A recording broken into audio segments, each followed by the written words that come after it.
Vou viajando, não paro a jornada, pois sei onde essa rota vai me levar. Vou viajando, sem nunca desistir, pois sei exatamente pra onde ela vai me conduzir.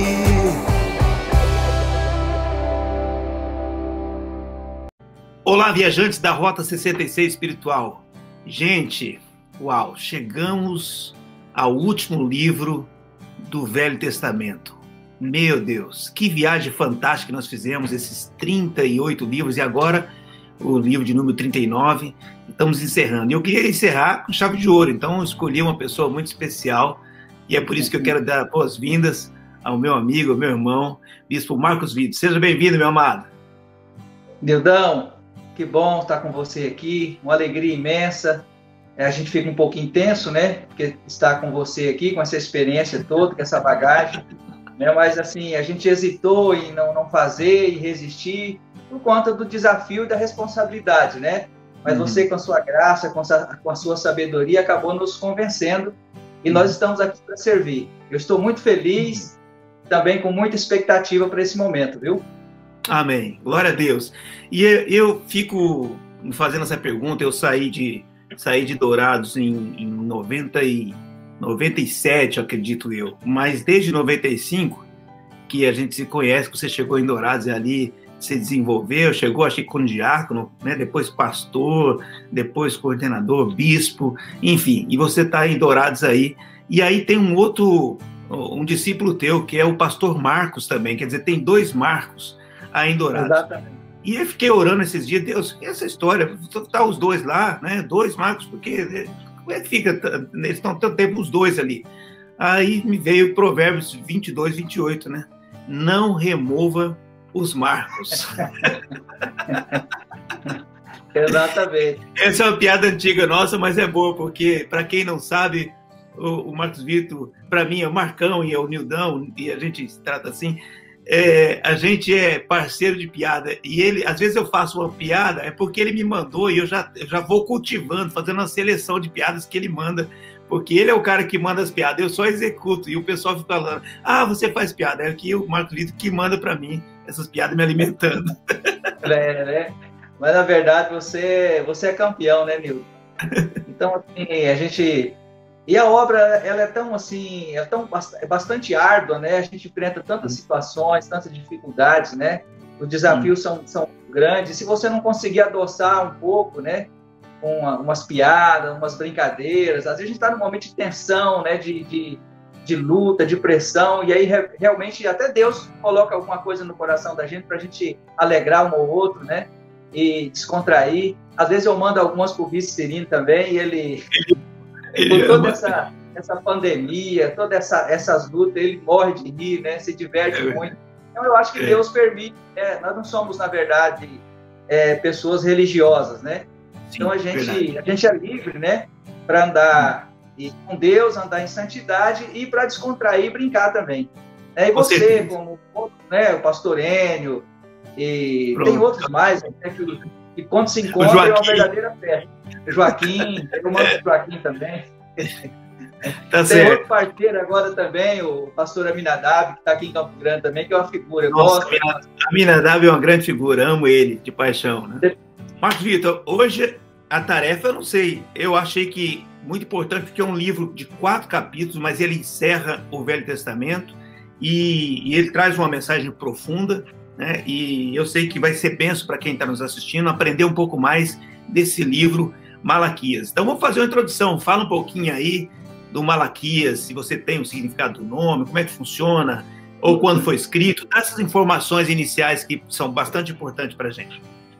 Malaquias, ele veio num momento todos os momentos, né, ali do Velho Testamento são momentos importantes, né, mas como você já disse, o Malaquias é aquele profeta final do Velho Testamento, né, e ele veio num momento onde o povo de Deus, né, já tinha voltado do exílio. Ele está entre os profetas menores, ele é o último dos profetas menores, né? E Malaquias significa o meu mensageiro, né? Deus chamou ele para entregar uma mensagem específica para um momento. O povo voltou do cativeiro, né, debaixo estava no exílio, né, voltou debaixo da direção de Zorobabel e veio com a missão de construir o templo. Então, Zorobabel voltou com a missão de construir o templo, né?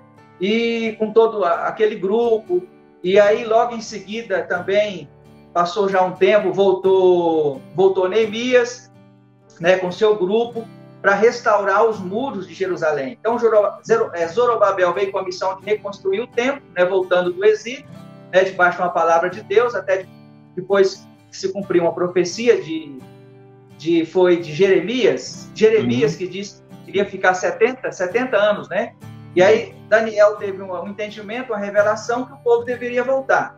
Então voltou o primeiro grupo, que foi o grupo da construção do templo, e depois voltou também Neemias, que fez a restauração dos muros, né? E a gente tem ali um grupo de profetas que profetizou antes do exílio e um grupo de profetas também que profetizou quando o povo voltou, né, para incentivar, para trabalhar, para trazer ânimo, trazer fé, disposição do coração do povo na construção do templo e na construção do muro.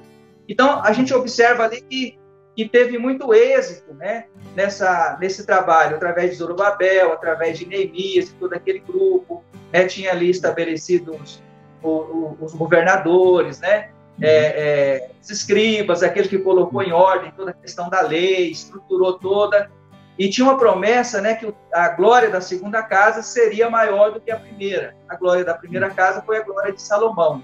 Então, a segunda casa seria o templo de Zorobabel. E até estudando sobre isso, não foi um templo muito grande, muito pomposo, né, como foi o templo de Salomão, mas Deus deu a entender que derramaria muita unção, muito poder, assim que que o segundo templo fosse estabelecido através de Zorobabel, né? Então, aconteceu todo aquele tempo ali, aquele período, né? Que a gente percebe ali que houve uma restauração, Deus fez o que tinha que fazer através dos profetas, através dos escribas, através dos governadores, né? Estabeleceu o templo, estabeleceu o muro e estabeleceu tudo o que tinha que estabelecer, né? Levita, sacerdote, a coisa foi muito bem organizada e Deus cumpriu o propósito, né, de estabelecer ali Jerusalém, Israel, no momento de glória, cumprindo todas as profecias.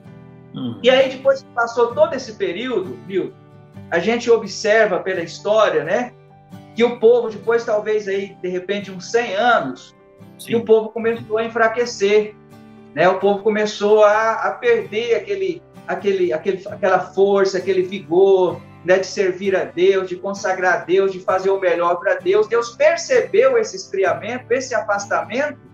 Aí foi quando Deus chamou Malaquias, né? Malaquias entrou como profeta meio sozinho aí, né, nessa história, né? Depois que os demais já haviam passado. Dá a entender a história que ele foi contemporâneo eu acho que de Ageu e Zacarias, né, que trabalharam inspirando os governadores, inspirando aqueles que estavam trabalhando na restauração de Jerusalém. Ele foi contemporâneo, mas não mostra que eles profetizaram juntos. Então ele veio bem depois, já na reta final, onde o povo participou de um momento de glória e já estava perdendo tudo aquilo. Aí entrou com uma mensagem muito dura, né? Trazendo o povo de novo, chamando o povo de novo para um compromisso, porque Deus preocupado, né, que se o povo se desvia, o povo se enfraquece, ia perder toda aquela glória e poderia surgir um cativeiro novamente. Então, Malaquias entra nesse momento, nessa reta final aí, né, desse processo do pós-exílio, da restauração, e aí já entra num processo de esfriamento depois de tudo aquilo de bom que o povo tinha provado. Ok. Inclusive, é interessante porque o livro começa com, como você disse, com essa palavra sentença, né? A palavra de sentença, quer dizer, era uma palavra dura, é uma palavra como que... eu achei interessante que Deus traz essa palavra. Quando fala sentença, quer dizer, Deus julgou toda a causa e traz uma palavra em cima de todo o julgamento dele já, né? Quer dizer, é uma palavra muito dura, né?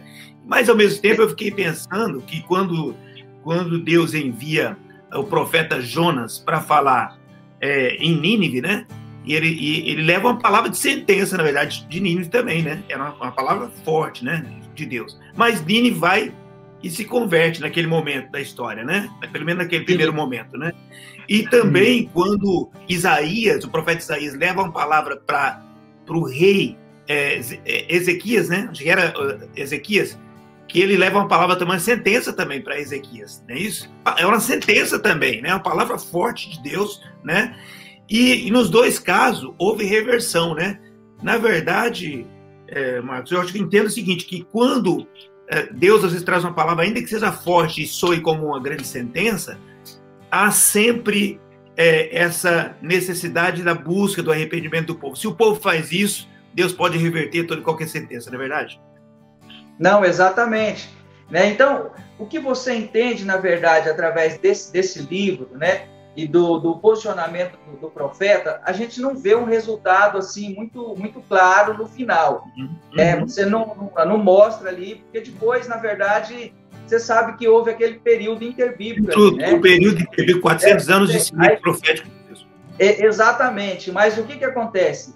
Ele depois a gente vai falar um pouquinho sobre isso, né? Ele como último profeta, eu acho que está um pouquinho mais para frente, a gente pode conversar sobre isso, como último profeta, Deus já sinaliza o que viria depois, né? A ênfase de Deus já era falar sobre o Messias, e faz um comunicado através dele. Né? Então a gente fala que é profeta menor, mas na verdade de menor não tem nada, né? Por conta do tamanho dos livros, né? Talvez que alguém falou esses dias, né? Eu estava lendo sobre isso, falou assim, olha, eles escreveram um pouco, mas não significa que eles profetizaram um pouco, né? Então os outros escreveram mais, mas eles profetizaram da mesma forma também. Estava analisando aqui, então Deus, do primeiro capítulo que você falou de Malaquias, Deus vem e desce e pega pesado contra o povo. Né? Ele primeiro fala com o povo, fala, ó, eu amei vocês, eu cuidei de vocês. Ele falou assim, observa tudo que eu fiz, né? A preocupação, tirei vocês do Egito, né? Ele diz assim, ó, eu desprezei Esaú e amei Jacó, né? Vocês não entendem isso, porque o povo perguntou, por que o Senhor tem nos amado? Qual que é a preocupação do Senhor conosco? Aí ele fez um histórico, né? Ele falou, eu fiz tudo isso, tirei vocês do cativeiro, estou sempre aqui cuidando de vocês. E ele diz, agora vocês estão me desprezando, né? Vocês estão virando as costas para mim. E a preocupação de Deus ali é que o povo se afastou do templo. O povo se esfriou porque deixou as práticas, né, de Moisés e deixou de... Interessante nesse capítulo todo que você observa a ênfase que Deus dá, Nilton, na questão do sacrifício. O povo deixou de honrar a Deus no seu sacrifício. O apelo era que voltasse as ofertas, que voltasse a honra. E a maneira de honrar a Deus era dando o melhor para Deus. Né? E aí, na segunda parte do capítulo 1, Deus pega o sacerdote e falou, e vocês pegam essas ofertas aí de animal cego, de animal manco, e vocês pegam e oferecem. Né? Vocês também estão me desonrando. Né? Então, assim... você, ao invés de corrigir o povo, vocês estão compactuando com isso, né? Então vai cuidado, hein? Porque aí vocês vão sofrer as consequências. Deus exorta chamando o povo a um conserto, né? Falando do esfriamento. E a gente vê hoje, né, que essa pandemia, tantas coisas, gente, nós vivemos em tempo diferente, mas é bem parecido a essa questão de realidade espiritual. Nilton, é impressionante. Como que da mesma forma que funcionava antes, funciona hoje, né? Exatamente. Então, as pessoas vão deixando, vão se afastando, né? Enfim, e aí o profeta entra com essa mensagem, né? Falando em desonra. Uma coisa que eu percebi é que havia muitas perguntas. O profeta, inclusive, lançava as perguntas. Ele mesmo dizia, vocês dizem em que nós temos, né, desonrado, então em quem o Senhor tem nos amado, enfim, era uma forma dele expressar o que estava no coração do povo. Necessariamente as pessoas não teriam respondido daquele jeito, mas era uma coisa que era visível, né? Era uma coisa que era percebível, que o povo estava longe de Deus, e o povo de alguma forma queria, eu acho que essa é a grande questão, né? Quando as pessoas estão mal, elas precisam arrumar uma desculpa por que elas estão mal, né? Então, muitas vezes, o que Deus faz é levar as pessoas para enxergar a realidade, né? É entender. Vocês estão perguntando, e o profeta dizia isso mesmo, vocês perguntam em que o Senhor tem nos amado? E aí ele já dava a resposta, né? Por quê? Porque ele sabia que ainda que eles não perguntassem, estava no coração deles, eles precisavam ouvir, de fato, a resposta para ficar indesculpáveis nas situações. Assim, tanto o povo quanto os próprios sacerdotes, né? Não, exatamente. Exatamente isso aí, né? O povo, assim, não estava muito contente com a rotina, sabe? Parece que eles queriam alguma coisa diferente. E Deus falou, não, tá aí, né? São coisas simples que vocês têm que fazer. Né? Então, é perigoso. Vou no culto novamente, né? O mesmo louvor, o mesmo ritual. Você está entendendo? Então, fazer as mesmas coisas, parece que o povo já estava querendo buscar alguma coisa diferente. E Deus falou, não, vão manter nos princípios, vão manter nos mandamentos. É isso que vai trazer vida, vai trazer proteção para vocês. Você está entendendo? Então, é isso, né? Então, assim, parece que quando está tudo bem, é porque estava tudo bem. O povo voltou, Deus restaurou, Deus abençoou, né? Tomou medidas radicais lá no passado, né? Quando ele pediu para que aqueles casamentos, né, que eram errados, os homens que voltaram... Quando o Esdras chega, né, e o próprio Neemias, né, encontra uma coisa terrível, né?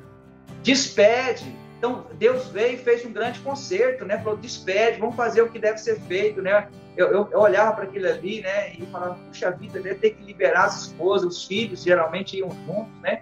Então, assim, foi um momento de muito ajuste, muito conserto. Deus restaurou tudo que tinha que ser restaurado, estabeleceu o povo, né? A restauração do templo, né? Foi fantástica, né? Ele prometeu e cumpriu. A glória da segunda casa será maior que a primeira. Neemias veio com todo cuidado, restaurou. Eles terminaram tudo. Então o povo estava debaixo de proteção, debaixo de bênção. E de repente o povo começa a ficar descontente com tudo aquilo.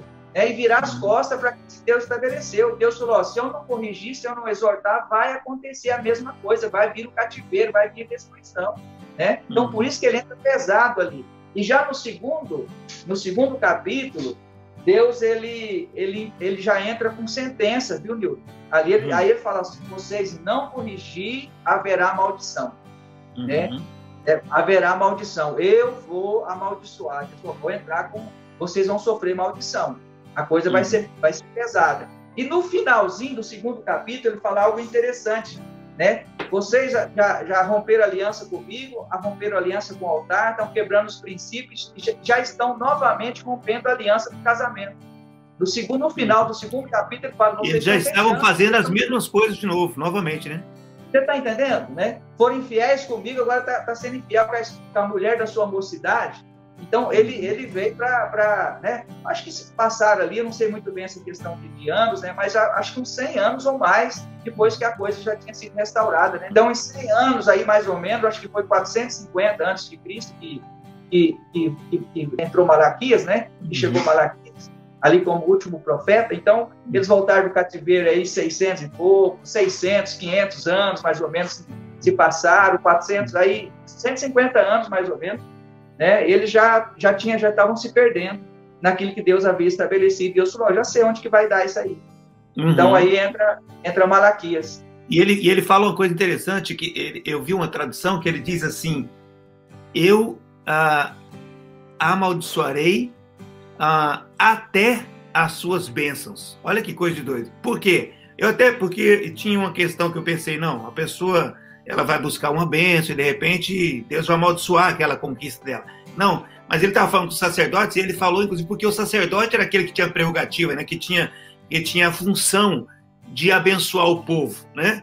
E como eles estavam fazendo tudo de forma relaxada, de qualquer forma, displicente, né? O que Deus diz? Olha, até as suas bênçãos, ou seja, aquela bênção que você declara sobre as pessoas, quando elas trazem o sacrifício, quando você declara sobre o povo a bênção, até essas eu vou amaldiçoar, porque vocês estão totalmente negligentes, longe de mim, e a prática de vocês, porque ele diz uma coisa forte demais lá, né? Ele diz assim, olha, era bom se tivesse alguém que fechasse esse negócio aí, porque vocês estão fazendo tudo em vão, vocês estão sacrificando de forma em vão, era melhor que nem fizesse, porque do jeito que vocês estão fazendo, eu não aceito. E pior ainda, eu amaldiçoo. A coisa mal feita, né? Falta de zelo, né, Milton? A gente tem que se preocupar muito com isso, né? Vai levando, faz as coisas meia boca, né? Trazendo para a nossa realidade hoje, né? O cara vai de qualquer jeito para a igreja, não se prepara, vai pregar uma palavra, chega de última hora, vamos ver o que Deus vai falar comigo hoje, não esteja atento. que Deus quer falar para esse momento, né? Eu me preocupei muito aqui a partir do momento que a gente entrou nessa corrente aí, dessa pandemia, né? Eu procurei entender desde o início o que Deus queria, né? Quando chegou aqui esse movimento todo, na mesma semana saiu um decreto aqui, Nilton, para fechar todas as igrejas. Nós reunimos com os pastores, a prefeita reuniu com o pessoal da saúde e fez um decreto na quinta-feira que o final de semana as igrejas não iam poder ter culto mais, né? Então, assim, e bateu o maior desespero, porque é difícil você conduzir o povo lá na igreja junto. Você imagina a distância, né? E muitos sem experiência de fazer videoconferência, alguma coisa nesse sentido, bateu o desespero. A gente foi para cima da prefeitura, começou a brigar, né? E desesperar todo mundo. Não aceitamos, a igreja não fecha. E eu comecei a orar, buscar a Deus. Naquele final de semana, nós fizemos tudo online. Eu já providenciei tudo. Na sexta-feira, a vigília foi online, a arena foi online, domingo, sem ninguém no culto, só a equipe ali do louvor, o pessoal ali, não podia mais do que 8, 10 pessoas. Na outra semana, a gente foi para cima, foi brigar na prefeitura, Deus falou comigo, quieta, entendeu? Deus falou assim, não entra em guerra. Não, deixa, eu estou conduzindo esse negócio aí. Aí eu fui, o pessoal... Rapaz, e Deus começou a mostrar como é que deveria ser feito, como é que a gente deveria conduzir, né? Então, assim, né, não fizemos de qualquer forma, nós não perdemos em nada, não brigamos com ninguém, não fomos para cima, não batemos de frente com o prefeito, com as autoridades, com nada. Fizemos o que Deus mandou fazer. Nós não perdemos nada, ficamos 4 meses sem culto presencial. Você sabe o que é isso? 4 meses sem curso presencial, e a gente se dedicando, orando, jejuando, a gente ia pregar lá, ia ministrar lá, fazer louvor como se fosse para 1000 pessoas, mesmo espírito, muito pelo contrário, a gente foi com muito mais força, né? Orava mais, clamava mais, jejuava mais, santificava mais, porque a gente tinha esse entendimento, conduzir o povo de perto é difícil, não está dando conta, agora você imagina a distância. Nossa igreja não perdeu. Nós tínhamos 80 líderes, nós estamos com 80 líderes, estão crescendo, vão crescer mais, né? Tem um pessoal disperso que vem por um motivo ou outro, mas eu creio que abrindo agora geral, essas pessoas estão todas conosco. Nós não perdemos a arrecadação, né? Então, assim, porque nós não, porque não é presencial, porque não é isso, vão tocando alguma... Eu fui conversar com líderes que depois de 1 mês, 2 meses, estavam se organizando para fazer o culto. Falou, bicho, como é que o senhor está fazendo lá? O senhor está fazendo culto? Como é que o senhor está alcançando as ovelhas? Falei, irmão, na primeira semana a gente já fez tudo isso. Mas como assim? Então, assim, eu acho que tem que ter esse temor, tem que ter essa preocupação, esse zelo, né? Então, esse zelo, não é que nós somos melhores do que ninguém, né? Mas o zelo pela igreja é o mesmo, independente se está presencial ou não, né? Então, assim, não tinha mais esse zelo ali naquele período. O povo já estava de uma forma relaxada. Você imagina se aparecesse uma pandemia, um vírus ali, aí o camarada ia lá para o Egito mesmo, ia voltar para a Babilônia, não sei para onde. Eles tinham uma canseira, né? Eles achavam que era uma canseira fazer tudo aquilo, né? Essa é a grande questão. Quando a pessoa está cansada de fazer a obra de Deus, seja o culto, a célula ou qualquer outra coisa, tem uma coisa muito errada, porque o mesmo Deus que te envia é o mesmo Deus que te renova, né? Então, se Deus te renova, você nunca vai estar cansado de fazer aquilo que é para Deus. Agora, se você perdeu o principal, que era a tua aliança, a tua unção, né? O teu amor pela obra, né? Aí pronto, aí a coisa complicou, né? Você perdeu a paixão, irmão, já foi, né? Tem que renovar, assim, da mesma forma que o nosso casamento, né, tem que se renovar, o nosso ministério tem que se renovar também. Como eu falei, estava perdendo a paixão pela casa de Deus, pela obra de Deus, e perdendo a paixão pelo casamento também. Você viu que eles estavam deixando a mulher na mocidade. Então, entrou ali um espírito de frieza na vida deles. Vamos tocar do jeito que dá, tal. E Deus se indignou com aquilo, né? Então, isso é uma lição para nós, né? Uma lição para nós hoje, permanecer avivado, não quebrar princípios, né? Não quebrar aliança. A gente fazia, só para fortalecer essa, a gente fazia as ofertas, algumas pessoas falavam, nossa, bicho, você vai estar fazendo oferta da mesma forma que fazia na igreja, desafiando as pessoas. Nós fazíamos da mesma forma, desafiando, colocando a conta lá, na outra semana aparecia as transferências, aparecia os depósitos, tudo como se fosse o culto presencial, né? Então, assim, eu não sei como é que você foi aí com vocês, né? Mas aqui fechou tudo. Por exemplo, as igrejas, elas vêm voltando, mas aí você sabe, aqui voltou, chegou o inverno, e o inverno muda muita coisa, né? Até por causa da questão do vírus, muda muita coisa, né? Então, surgiram novos casos, né? E você se deixou fechar... de fazer presencial aí? Você deixou de fazer presencial? Totalmente.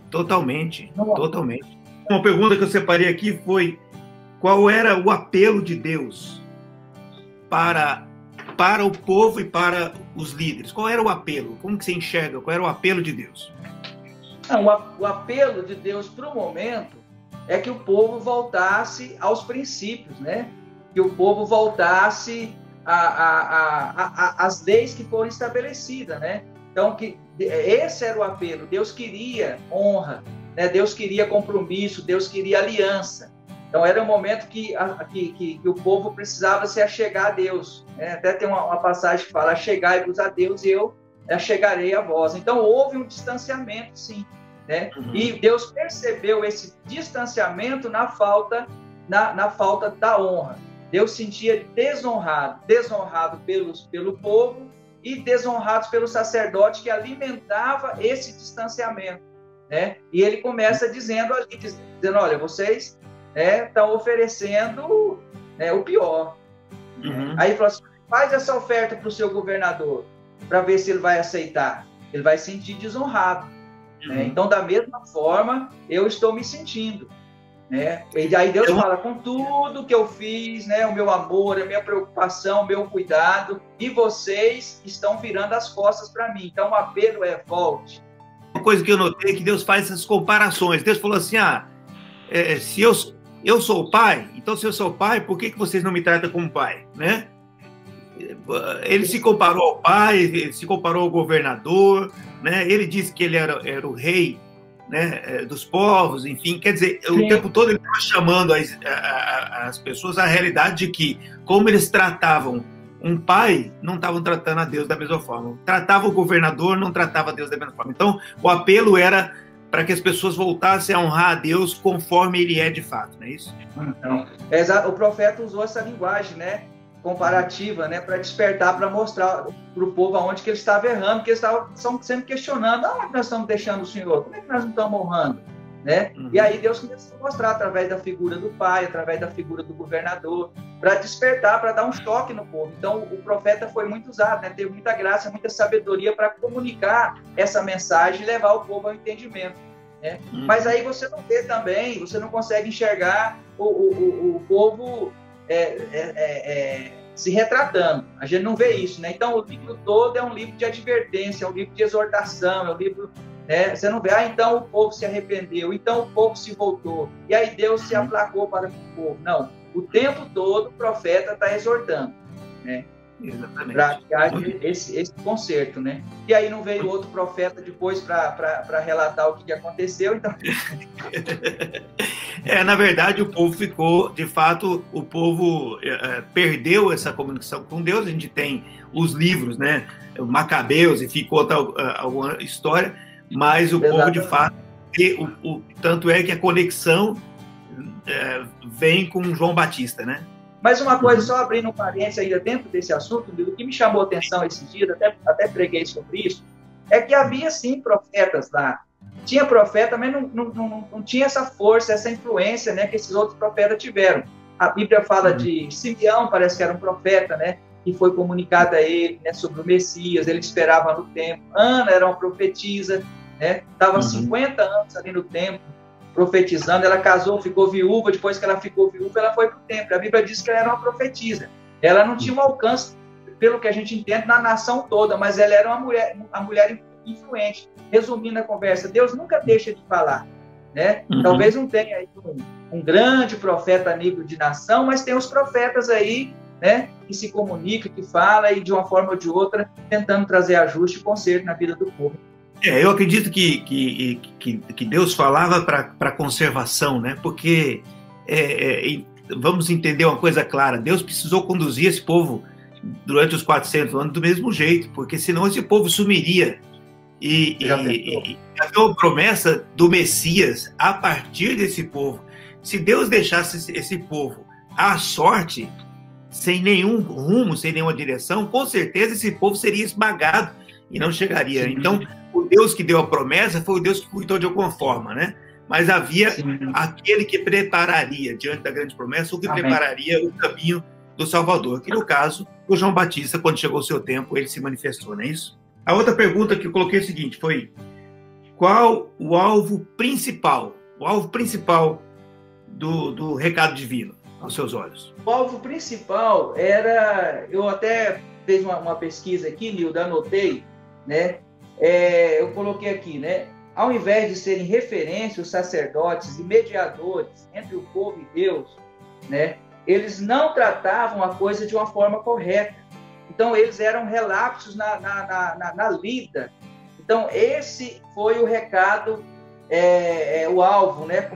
Podemos dizer assim, né? Deus falou assim, ó, vocês perderam a autoridade. Né? Vocês não têm autoridade. Porque vocês deixaram, vocês perderam o comando. Né? Então, assim, não adianta, vocês estão falando, o que vocês falam para o povo não tem... Eu tirei esse poder do povo obedecer a vocês. Então, eu preciso que restaure essa aliança, eu preciso que restaure essa aliança, esse compromisso, para que eu também, né, possa dar autoridade a vocês. Então, Deus fala sobre isso, né? Virou bagunça as coisas. Então, eu creio que o recado principal de Deus, a mensagem principal, era que o sacerdote se conectasse a ele. A gente observa nos textos ali, nos capítulos, né, Deus chamando. Né, porque o sacerdote também estava dizendo que eles não tinham autoridade. Deus falou, vocês não têm autoridade porque vocês perderam a autoridade. Vocês não estão recebendo a força, a unção que vem de mim. Então, da mesma forma que, né, a coisa está desorganizada, então vocês não conseguem controlar o povo. Então, esse para mim foi o apelo, observando os capítulos e lendo, foi o apelo principal. Né? Deus restaurar a aliança para que o povo recebesse autoridade e o sacerdote recebesse autoridade e o povo começasse a ouvir os sacerdotes. Tá gostando da viagem? Eu sei que tá maravilhosa. Querido, eu quero pedir só uma coisinha aí.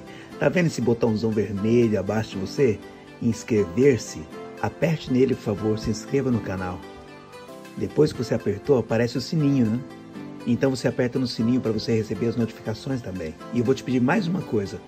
Aperta aí o like, o gostei, por favor, que é muito importante para o canal. Tá bom?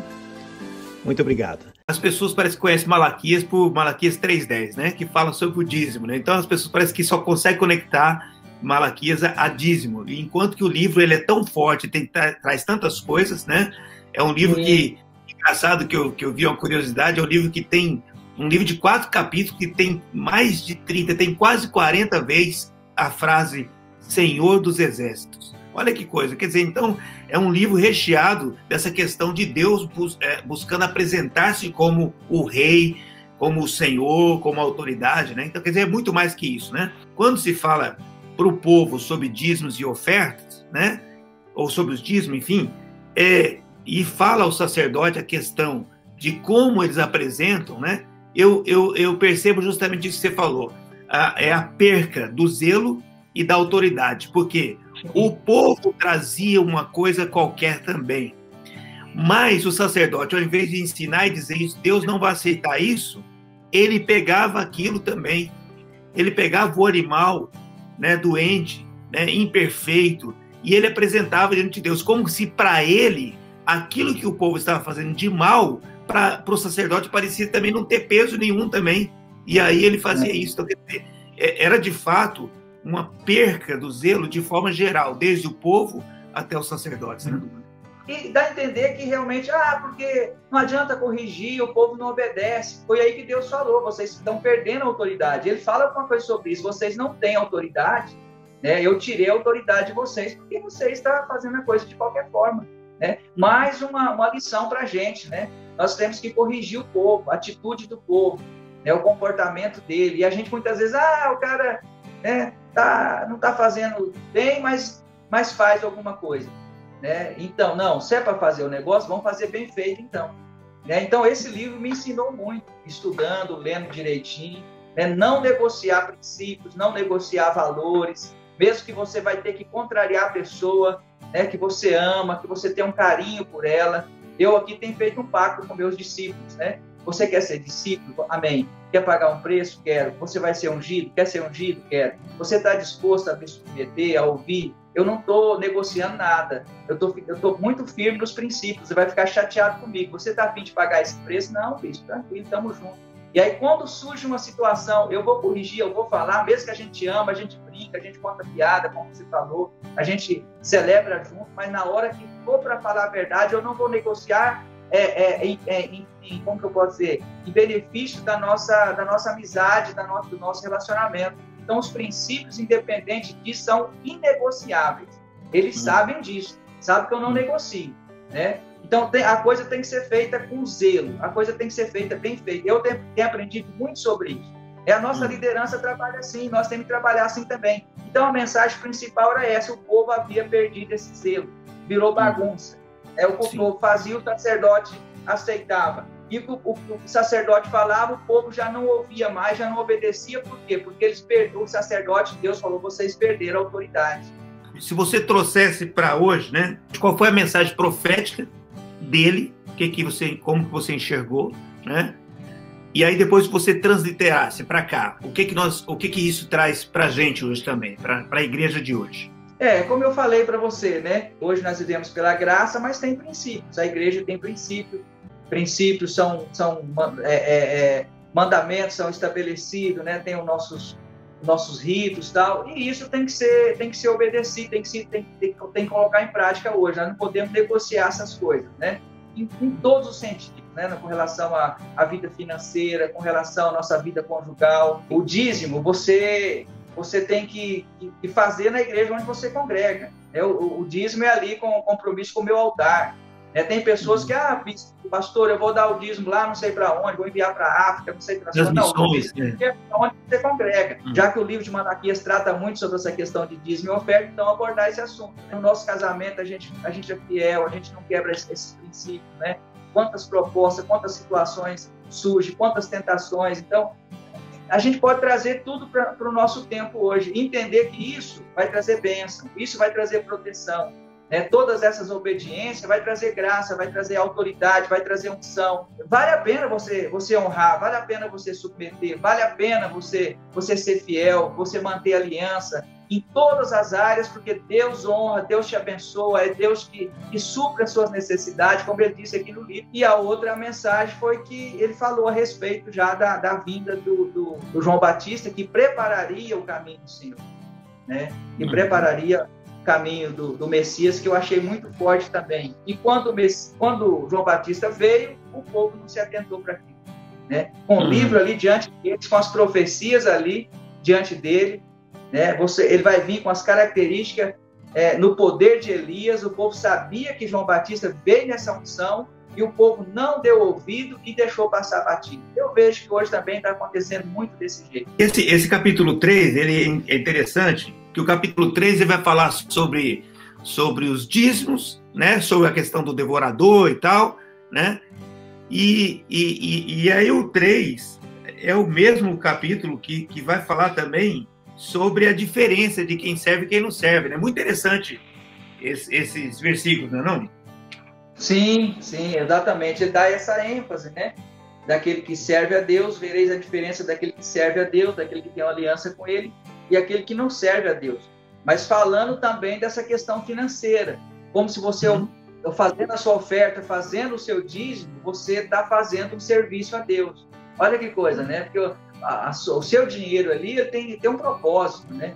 Então, assim, as pessoas falam, mas eu sirvo a Deus de uma forma, outro serve de uma outra forma, então acho que você ofertar, que você dizimar não é um serviço a Deus, mas é um serviço também, né? Tem uma passagem lá em Lucas, capítulo 8, fala que havia algumas mulheres de posse, algumas mulheres de bem, que seguia Jesus e servia Jesus com seus bens, né? Servia Jesus com seu dinheiro. Então, nesse capítulo, no final aqui, né, Deus enfatiza isso para o profeta, né? E a ofertar, o zelo, né, a oferta no dízimo é uma maneira de servir a Deus. E aquele que faz isso, né, será uma pessoa diferenciada, né, dos demais. Agora, uma coisa forte, Nilson, eu estava até abrir aqui, né, no capítulo 3, ele começa falando né, do Messias, né? Ele diz assim, ó, no primeiro versículo, se você abrir, você vai ver: eis que eu envio o meu mensageiro, né, que preparará o caminho diante de mim, e de repente virá ao seu tempo o Senhor, a quem vos buscais, e o mensageiro da aliança, a quem vos desejais. Eis que ele vem, diz o Senhor. Então aqui ele já foca, né, no Messias. No capítulo 3 ele começa a entregar essa mensagem profética, né, dizendo que viria o profeta anunciando, né, o Messias. Então eu achei forte isso aqui, né, comunicando, já preocupado com o povo, não sei, né, eu sabia que iria passar 400 anos, 350 anos, mas Deus já preocupado com aquilo que iria acontecer. Não, vai, né, ele vem com poder, vem com, né, com força, vem com salvação, mas eu preciso dizer para vocês que precisa haver uma preparação. Eu sempre digo o seguinte, quando Deus envia o seu profeta, necessariamente não é que Deus diz, vai te ouvir, mas acima de tudo, Deus dizendo, eu vou falar. Então, por isso o homem se torna indesculpável, porque ele não pode dizer que Deus não falou. Ele pode não ter ouvido, ele pode não ter aceitado, mas Deus falou. Que coisa forte, né? E muito, muito interessante isso. E hoje a gente tem visto isso, né? A nossa realidade hoje não é diferente, né? Há tantas vozes, né? Tantas palavras, tantas profecias, né? Tantos homens de Deus falando e mostrando nas Escrituras, né? Mostrando Apocalipse, mostrando Mateus 24, falando de uma forma direta para as pessoas, e as pessoas, para se desculpar de tudo isso, dizer, não, existe Deus sim, mas Deus mudou, né? Deus não está nessa maneira, Deus não está nesse comportamento, se Deus mudou do Velho Testamento para o Novo Testamento, de 2000 anos para cá, ele mudou muito. Então, um discurso muito, muito, muito parecido, muito enfático, né? E tem hora que você fala, puxa vida, mas será, cara, que não é isso mesmo? Se você não tomar muito cuidado, não orar, não estiver muito sensível à voz de Deus, você acaba entrando nessa corrente, né? Que é a corrente dos fariseus, que é a corrente, né, do povo que não quer compromisso, né, que fala que Deus mudou, Deus está noutra vibe, coisa assim dessa natureza. Então, nós não... Nietzsche, né, que Deus morreu, né? Para Nietzsche, Deus morreu, né? Deus não existe mais. Então, né, Deus existe hoje para a grande maioria, mas Deus é amor, Deus aceita tudo, né? Marcos, para a gente encerrar, tem o capítulo 4, né? O capítulo 4... Tem alguma coisa que você gostaria de destacar, que eu acho que é importante para as pessoas, já que está fechando praticamente o livro, né? Não, isso aí, né? Deus vem com a mensagem profética, né? Deus, ele anuncia, né, a salvação, anuncia que tem solução, né? E que serão tempos difíceis, né? E diz que virá o profeta Elias, aí que ele sinaliza, né, a vinda de João Batista, e vem com uma ameaça pesada, mas vem também no versículo 2, né, tem uma palavra de esperança para nós, né? Deus sempre mostrando, né, que aqueles que estão ligados, que estão atentos, aqueles que são obedientes, né, aqueles que têm uma aliança, um compromisso com Ele, que têm um coração quebrantado. No versículo 2 ele diz, mas para vós, os que temeis o meu nome, nascerá o sol da justiça, né? E cura trará nas suas asas, e saireis e saltareis como bezerro da estrebaria. Então aqui fala, né, de bênção, fala de cura, fala de alegria, fala de força, né, bezerro da estrebaria, né, saltando de alegria. Então é uma promessa, né, de bênção, que eu estava falando para vocês. Geralmente a gente foge desses textos mais pesados, né, de juízo, que Deus vem com força, vem para matar, para arrebentar com aqueles que estão, né, em pecado, mas tem uma palavra de salvação, né, tem uma palavra de cura. E na verdade, né, é isso que tem nos sustentado nesses dias. Em tantas lutas que nós passamos, em tanta dificuldade, tanta pressão, de todos os lados, guerras, conflitos, enfermidades, né, pandemias, Nildo, eu sinto que nós estamos guardados, eu sinto que nós estamos protegidos. Amém, glória a Deus. Eu quero que você dê uma palavra de oração para essas pessoas que estão nos assistindo, provavelmente muitas pessoas vão assistir, talvez no momento que já não tem nem pandemia, não tem mais nada, o vírus já foi vencido e tudo mais, né? Mas a palavra sempre se renova, né? E eu queria que você trouxesse uma palavra para as pessoas que estão nos assistindo, de oração, e ao final eu volto aqui para a gente se despedir, tá bom? Vou abrir aqui a tela para você. Amém. Nós estamos aqui, né? Estou com o Bispo Nildo aqui, um momento muito especial, muito forte. Nós estamos falando aqui do profeta Malaquias, né? Um homem que veio com uma palavra pesada, uma palavra de exortação, né? Chamando o povo a um compromisso, uma aliança, para um momento de conserto, um momento de restauração, né? Para com Deus. Porque o povo já estava se esfriando, o povo estava se distanciando de Deus, né? Tudo que Deus fez e abençoou, e protegeu, guardou, o povo não estava cumprindo alguns mandamentos. Então Deus entra através do profeta Malaquias, desafiando o povo a um conserto.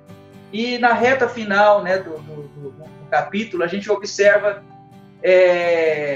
uma palavra muito forte de Deus, né, mostrando e nos exortando também que Ele é um Deus de esperança, né? É um Deus que está sempre disposto a nos abençoar, a nos perdoar, se a gente volta para Ele, se a gente se entrega, se a gente se dedica, né? Se a gente valoriza, se a gente honra. Ele tem uma promessa de bênção, uma promessa de proteção para nós. Então, quero deixar essa palavra para você, com tantas as lutas, as dificuldades que nós passamos, as tribulações, né, no mundo todo, o mundo está sofrendo com tantas coisas, mas nós temos um lugar de proteção, nós temos um lugar de refrigério, nós temos um lugar de paz, né, nós temos um lugar de bênção, né, você não consegue, de repente, ver com teus olhos naturais, não vê essa proteção, né, ela é uma proteção espiritual, você não consegue, de repente, entender como é que Deus está com você, Deus é Espírito.